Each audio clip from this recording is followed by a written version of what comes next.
વાલા સ્નેહીજનો, સૌને રેણુકાબેન જોશીના જય ગુરુદેવ, જય શ્રી કૃષ્ણ, જય સિદ્ધનાથ. આજે શુક્રવાર, ભાદરવા સુદ દસમ, રાશિ છે ધન, નામના અક્ષર છે ભ ધ ફડો. જે શુક્રવારે રાત્રે 3:20 સુધી રહેશે. પછી રાશિ થશે કુંભ. મકર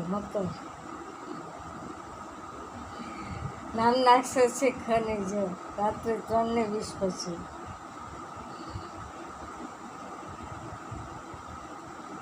આજે મુંડિયા સ્વામી જયંતિ છે,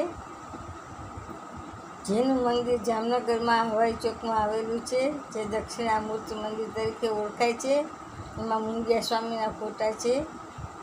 આજે એમની જન્મ જયંતિ છે.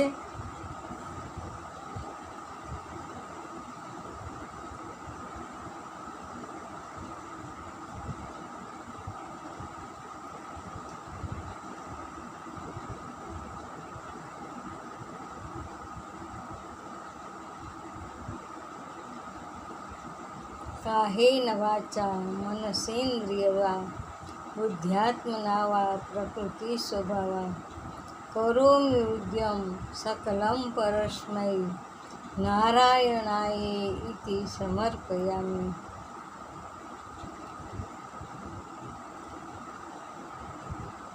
રોજ આટલું બોલવું જોઈએ. કાયમ સવારમાં ઉઠતા વેત બોલવું જોઈએ અને રાત્રે સૂતી વખતે બોલવું જોઈએ.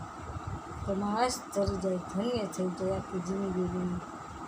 ખાલી આ એક શ્લોક દ્વારા આ શ્લોક પાકો કરી લેજો.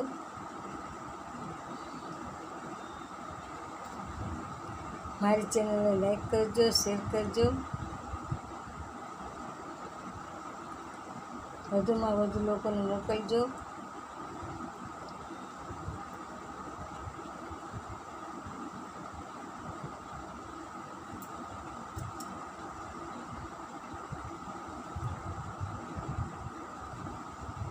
મહાદેવ. મારો મોબાઈલ નંબર 98-242-94-054. દરેક બહેનોએ સવારમાં ઉઠતા વેત પહેલાં નાહવું જોઈએ. સવારમાં નૈતિક કર્મ પતાવી લેવું જોઈએ. ટોયલેટ જવું, બ્રશ કરવું અને નાહવું. ત્યાર પછી ચા પાણી મુકાય. કચરો વાળવો, પોતા કરવા, આ રેગ્યુલર કામ કરવા જોઈએ બેનોએ, જે આજકાલ બધા ભૂલી ગયા છે કરવાનું. કામ મળી આવશે ને કરશું, કામ મળી આવશે ને કરશું, બસ લ્યો. ઘરનાઓને પોતા કરવા નથી ગમતા, કચરા વાળવા ગમતા નથી, પણ એનાથી ઘરની કેટલી લક્ષ્મી વ્યર્થ જાય છે, જેની તમને ખબર નથી. જેનો હિસાબ માંડો તો તમે સમજી શકશો કે કેટલો પૈસો વ્યર્થ જાય છે. નાય, ભગવાનનો દીવો કરી, સૂર્યને પાણી રેડી, તુલસીને પાણી રેડી, પછી ચા મુકાય.